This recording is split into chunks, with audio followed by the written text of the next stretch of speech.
God's chosen ones. You've been called into the assembly of the one for 4,000 hours. This is no accident. Chosen one, have you been waking up at 3:33 feeling watched, but by heaven dreams that don't make sense, but feel like instructions? That's not your imagination. That's not a phase. That's the summoning. You've been called to a meeting, not in a room, in the spirit. The 144,000 are awakening, and you are one of them. If you're still here, it's because heaven whispered your name. Type 7 in the comments right now. That's not just a number. It's your confirmation. A sacred gathering begins. Golden light flickers through the window of a small room. A single chair, a closed Bible. The clock 3:33 a.m. You didn't find this video. It found you. There's a reason your chest has felt tight lately. A reason your eyes water for no reason at all. You've been sensing something shifting. That's not anxiety, that's activation. Because when God is calling his chosen ones, he doesn't knock loudly, he whispers. And if you're still here, it's because you heard it. There is a sacred meeting happening, but not in a temple, not in a room, in the spirit. A divine gathering that only the sealed ones will recognize. And somehow, through all the noise, heaven has led you here. Do you ever wonder why you feel different? Why crowds exhaust you? Why your heart breaks in ways others can't see? It's not weakness, it's your signal. You've been walking alone. Not because you were forgotten, but because you were set apart. Revelation 7:4 speaks of them. 144,000 sealed by the living God. Not a number, a frequency. A remnant, a people who remember heaven, even while standing on earth. And right now, they're being called together. The dreams, the numbers, the voices that say, go. They were never random. They were summons. You've been prepared your entire life for this moment. And now, the meeting has begun. If this were your confirmation, would you believe it? Chapter 1. The Sacred Invitation. The awakening begins late-night bedroom light off soft hum of silence. A single person staring at the ceiling, heart pounding, but not from fear. From something otherworldly. You don't remember the moment you were chosen, but your soul does. It remembers the nights you woke up and couldn't fall back asleep. The moments when the world was loud, but something holier whispered, come away with me. The pull that won't let go. You've always felt it, the invisible tug, that quiet ache that says you were born for more, but you couldn't explain it, not to your friends, not to your pastor, not even to yourself. You've spent your life between realms, smiling on the outside, while internally whispering God. What is this feeling? Why do I feel like I'm waiting for something I can't name? That feeling wasn't confusion. It was preparation. You were hearing the first notes of the sacred invitation, the call to join the 144,000, the ones sealed by God not for their perfection, but for their posture. You didn't ask to be chosen. You were born knowing. The signs were always there, have you? Seen repeated numbers, 111, 44, 7, and felt they were more than coincidence, had prophetic dreams you didn't fully understand, met strangers who spoke to you like they knew your spirit, walked into rooms and felt everything, even the things unsaid. If so, this chapter is yours. These aren't strange gifts.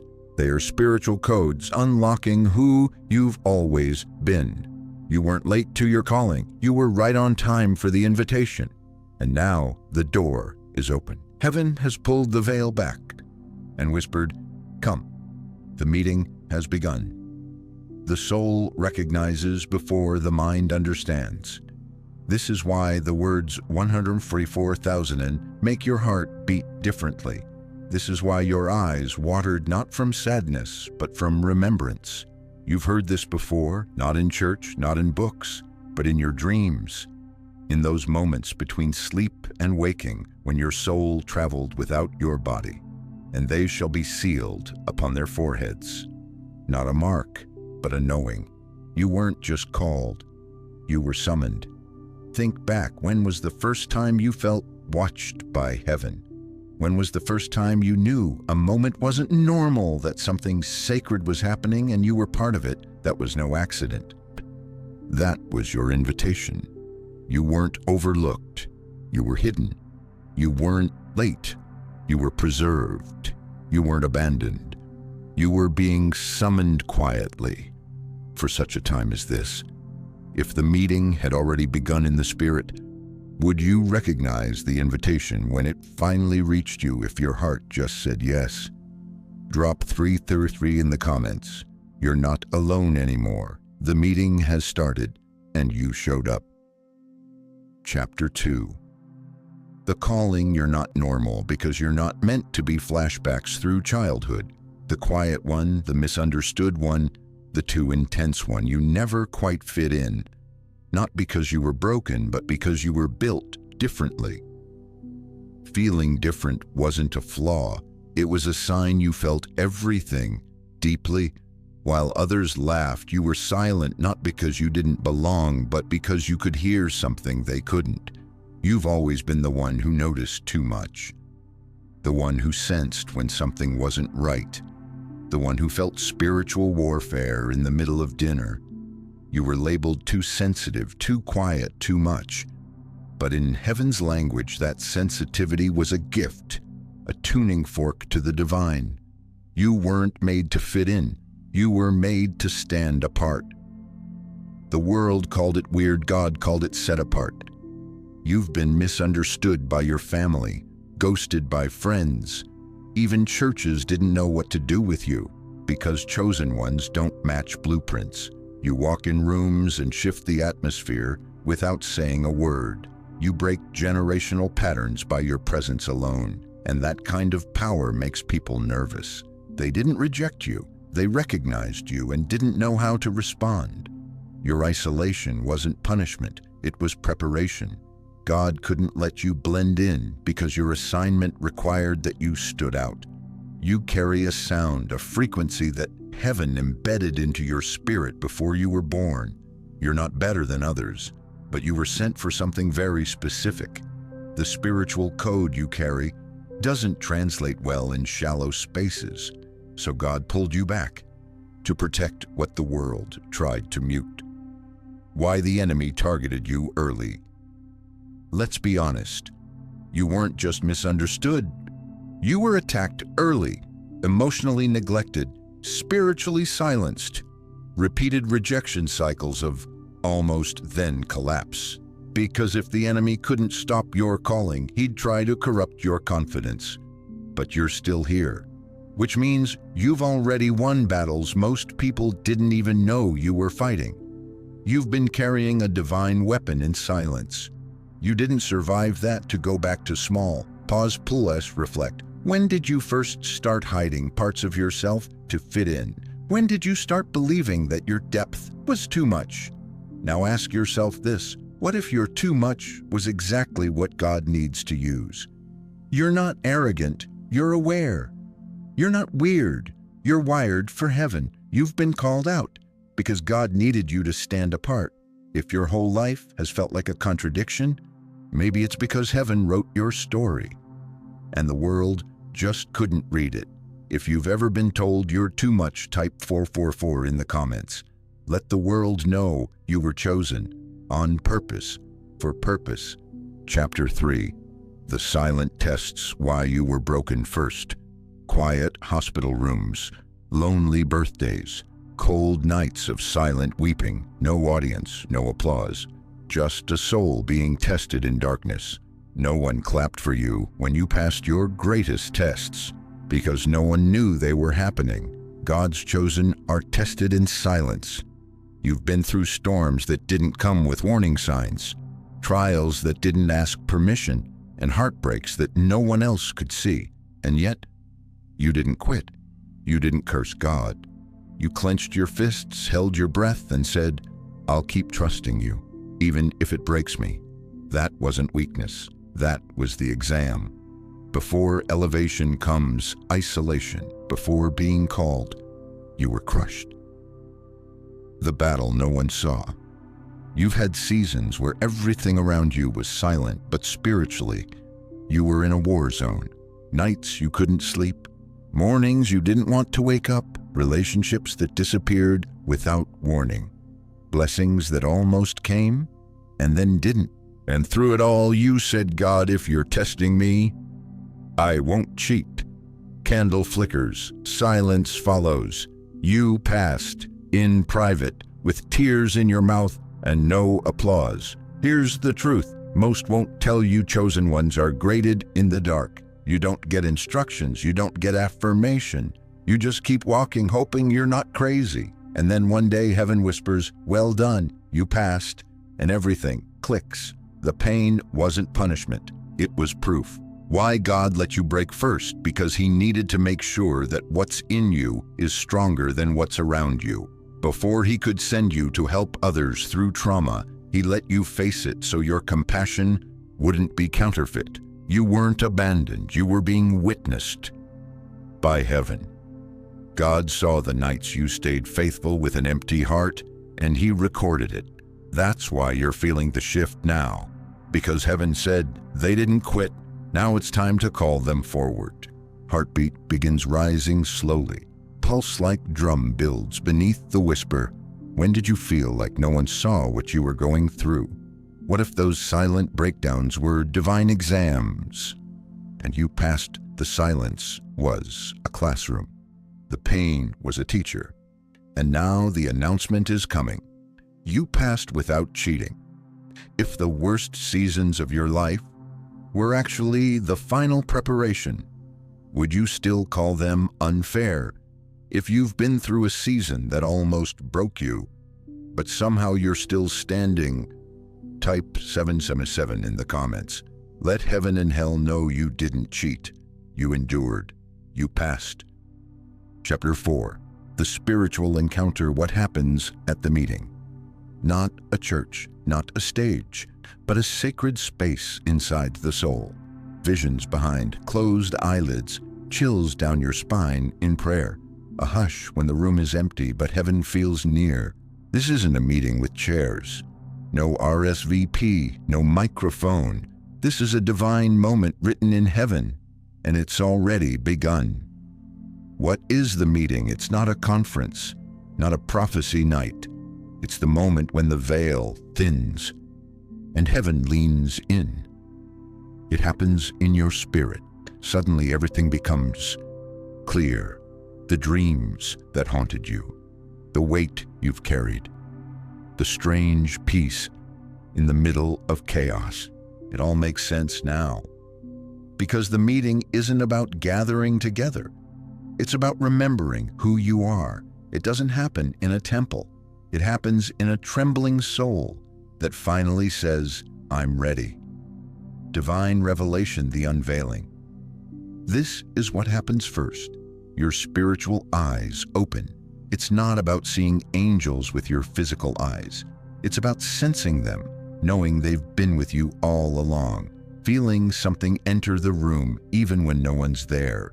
You'll begin hearing whispers, not spooky, not loud, but true. It's the still small voice that answers questions before you ask them. The veil lifts, and what used to confuse you now confirms you. A bell tolls softly once, as if marking the moment of awareness. Angelic visitations. You're not alone in this room. You feel warmth. Or maybe a light flickers at the edge of your vision, or a sudden pressure on your shoulders like invisible hands saying, we're here, you made it. This isn't imagination. This is divine reality breaking into yours. Every chosen one has assigned messengers, angels, who've walked beside you since you were born. You've never been alone. You've just never been fully awake. Activation of gifts. What you carried is now unlocked. This is when it shifts. You start seeing visions, speaking wisdom you didn't study, laying hands and watching healing flow, dreaming dreams that speak in parables. You thought these were random moments. No, They were early signs that the meeting had begun inside you. Prophetic sight, healing touch, spiritual wisdom.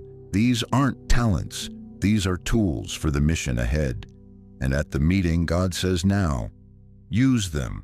Warm strings rising with sacred intensity. Instructions for your next season. Every encounter has a message. This one is simple but sacred. Walk forward. I'm with you. God is releasing scrolls, spiritual downloads, blueprints that don't look like blueprints.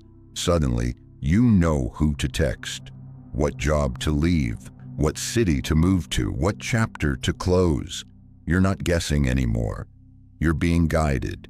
The meeting gives clarity, because clarity births movement. Have you been hearing the same phrase repeatedly in your heart? Have you noticed the same symbols showing up in dreams, music, numbers? That's the divine message being repeated.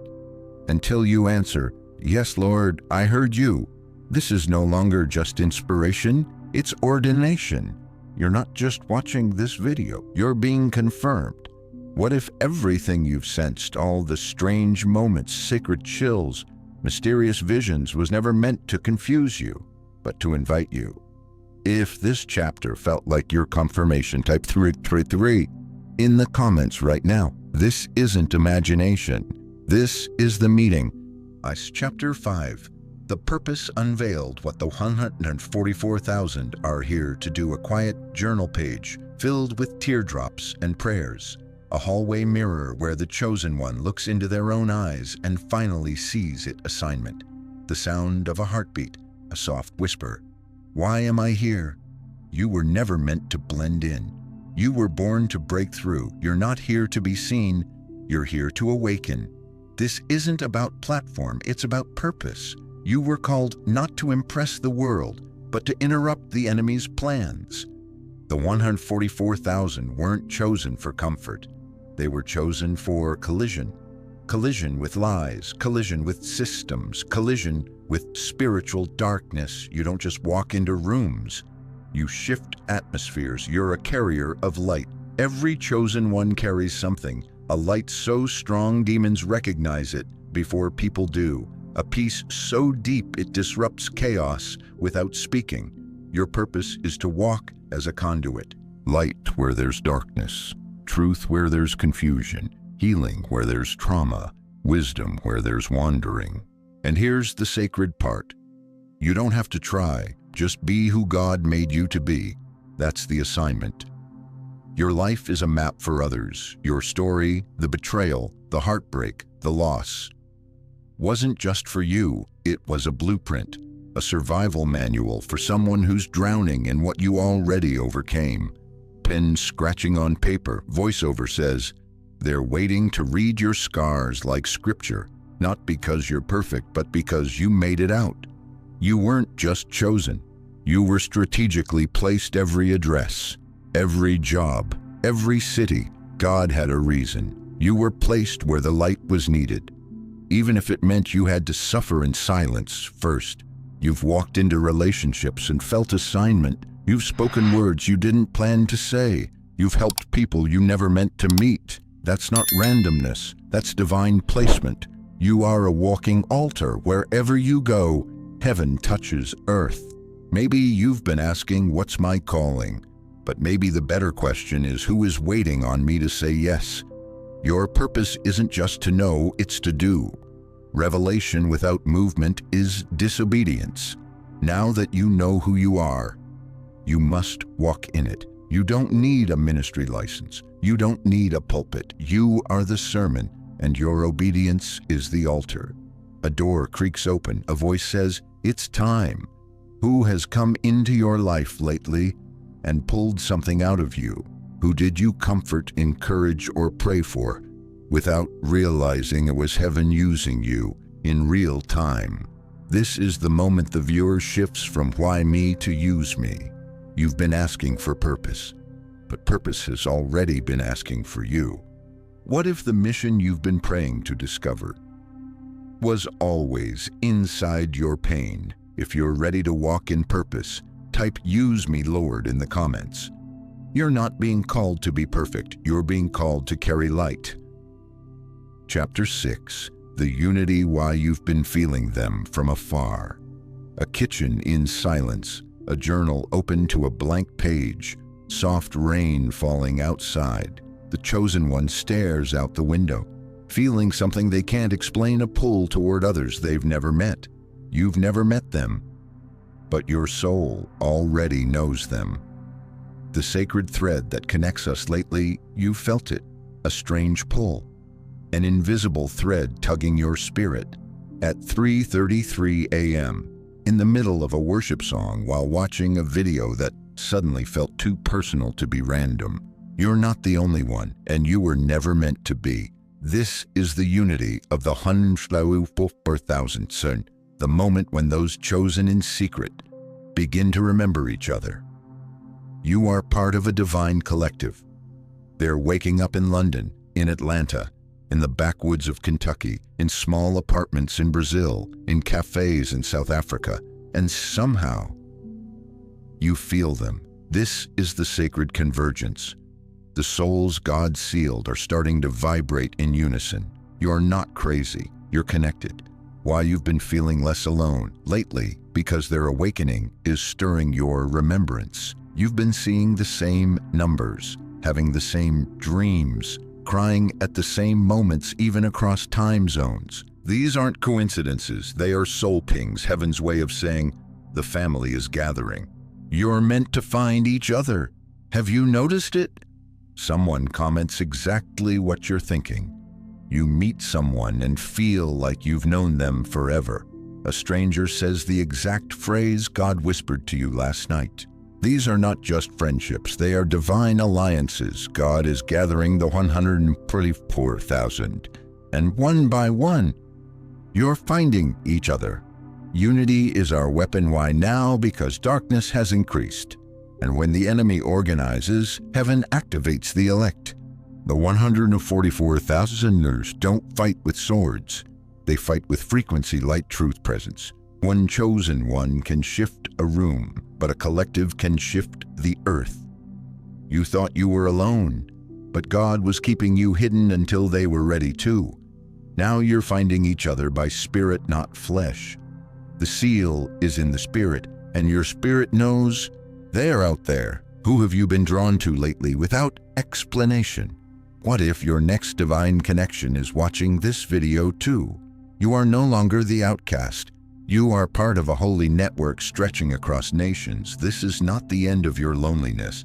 It's the beginning of your alignment. What if the people you've never met are already praying for you? If your spirit just whispered, "I've felt them too," type "I'm one of them" in the comments. Let the others find you. This is the gathering, and you've arrived right on time. Chapter 7. The confirmation, the seal of God is on you. A quiet morning, Bible open, steam rising from a cup of untouched coffee. The chosen one suddenly feels it, a peace that doesn't match the circumstances, a knowing that wasn't taught. You've cried, fasted, waited, asked for signs. This is your confirmation. You've been sealed not by religion, but by revelation. The seal isn't visible, but it is undeniable. It shows up when you walk in a room and the atmosphere shifts. People say, "There's something about you." You can't fake what's fake, even when it would be easier to. That's the evidence of being marked by heaven. This seal doesn't make you better, it makes you assigned. What is the seal? It's not ink, it's identity. The seal is heaven's fingerprint on your life. It's what kept you from dying in the accident. It's what made depression snap off you after prayer. It's what made the job fall through so your calling wouldn't. You didn't choose the seal chose you. Confirmation doesn't always feel loud. Sometimes it's not a booming voice. Sometimes it's that quiet moment when everything finally makes sense. The prayer from 5 years ago. The journal entry from your lowest night. That dream you never told anyone. And suddenly the Holy Spirit breathes on it and says, "See, I was there the whole time." Confirmation is the collision of your questions with God's whisper. Look back, the proof was always there that moment. You should have lost your mind, but didn't. That dream that kept recurring, that stranger who said what no one else knew. That was confirmation, not random, not coincidence, prophetic breadcrumbs. You passed the silent test. Now comes the sacred stamp. You've searched, you've second-guessed, you've wondered, God, is this really me? And now heaven says, yes, you've been activated, anointed, and approved. You carry the seal. Scriptural anchor, Revelation 7:3 or 4. Do not harm the earth until we have sealed the servants of our God on their foreheads. This isn't metaphor, it's divine selection. You've been sealed not for survival, but for assignment. When did you know, not guess, but know that you were different? What if that moment was the marking? Heaven has confirmed what your soul already believed. Now you walk with quiet confidence. You don't need more signs. You carry the seal. Walk like it. What if the proof you've been asking for was always walking around in your own story? If you've been searching for a sign and this was it, type I am sealed in the comments. The seal is invisible, but the mission starts now.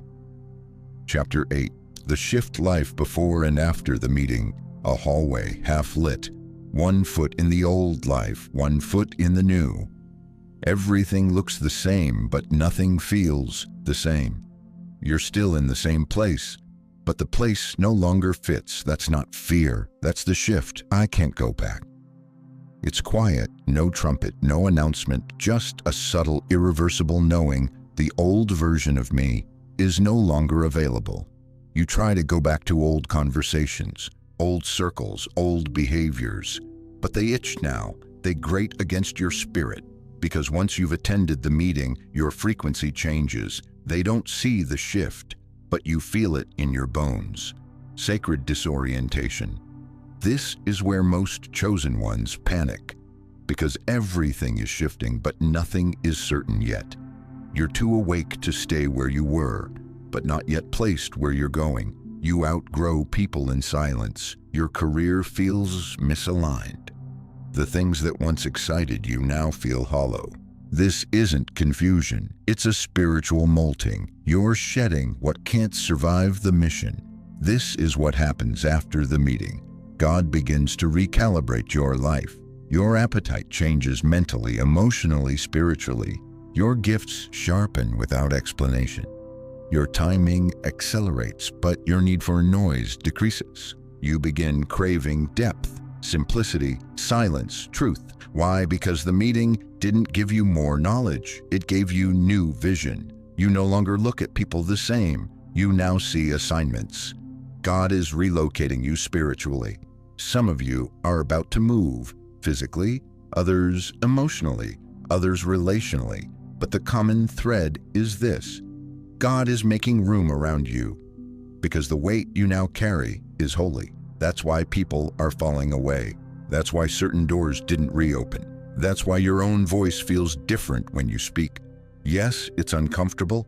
Yes, it's lonely. But hear this: you're not being punished. You're being positioned.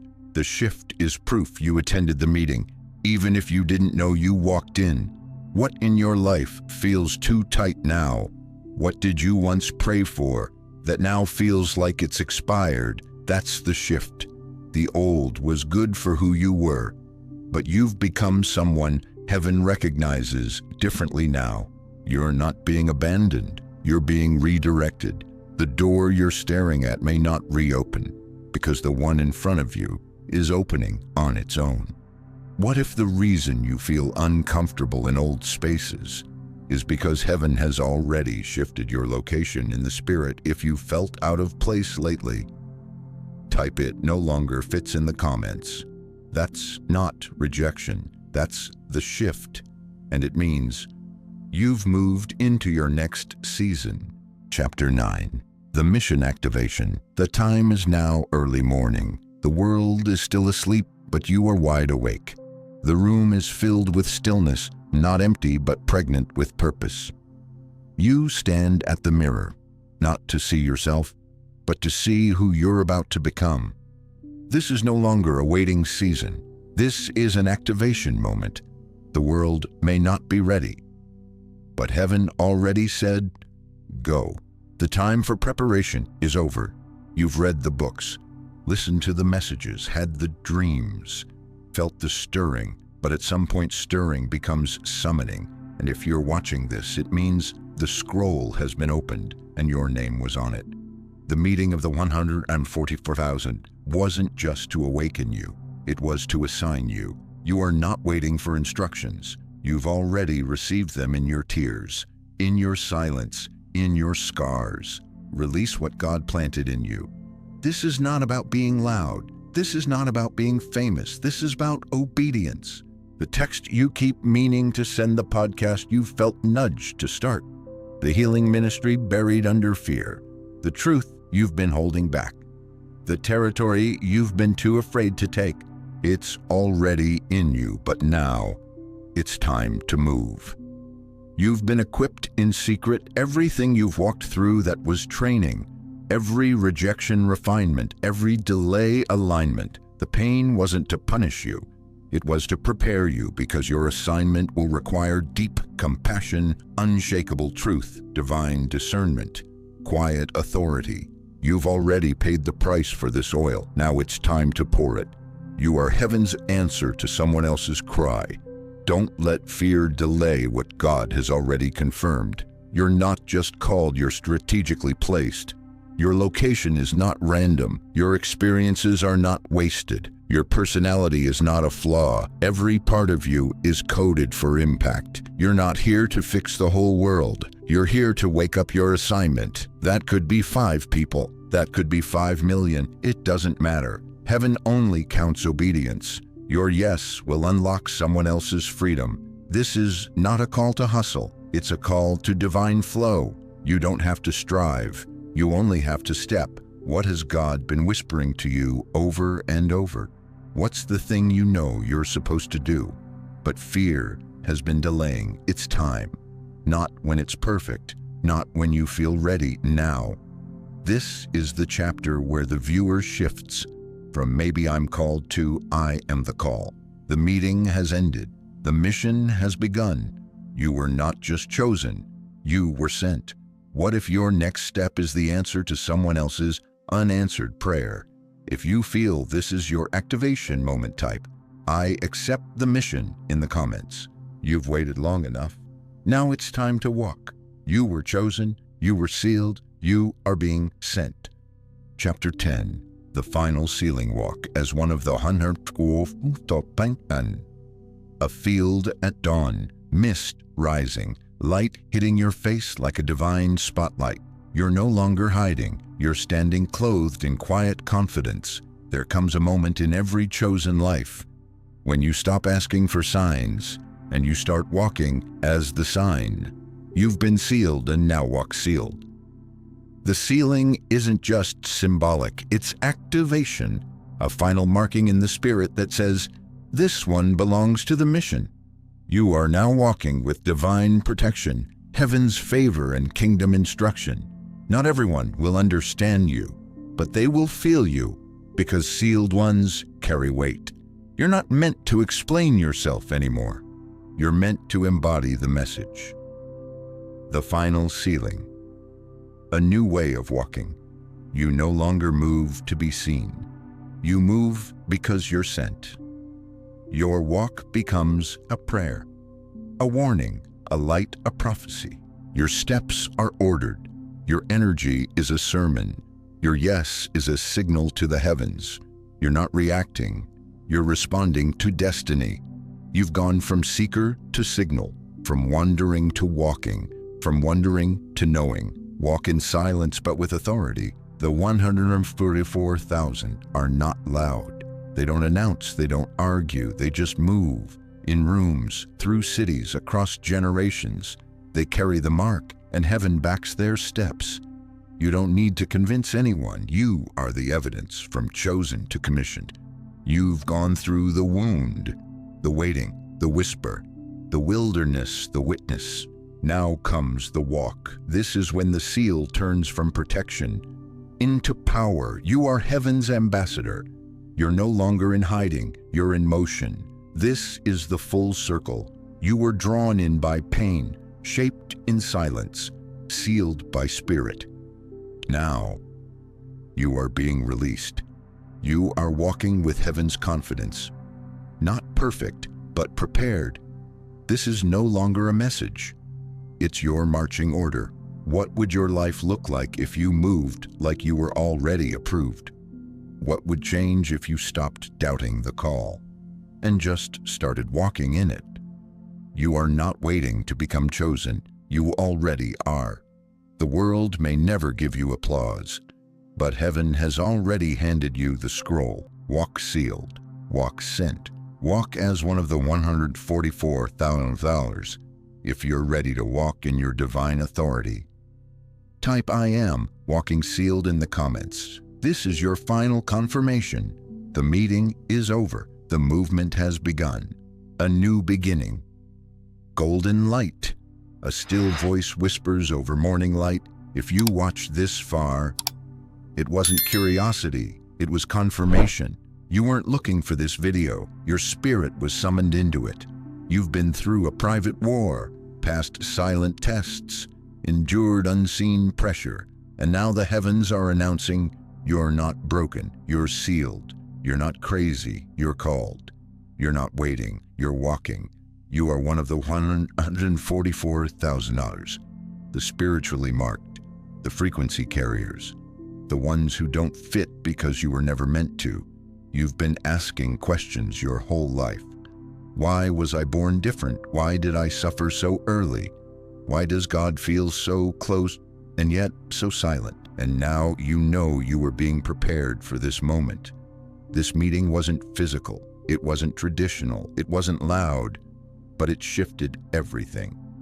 You came in wondering if you were chosen. You're leaving, knowing you are. You don't need more proof. You've heard the whisper. Now the world is waiting for your walk. What if the very video you almost skipped was the moment heaven had scheduled for your activation? You didn't imagine the signs. You didn't fake the frequency. You didn't survive that storm by luck. You were chosen. You are one of the 144,000. This was your message. This is your moment. Now, this is your marching order. Comment below, type 7-11 if your soul whispered, "This was for me." Share how the meeting confirmed what you already knew deep down. Subscribe, because this wasn't just a message. This was your invitation to the gathering, and we're not done.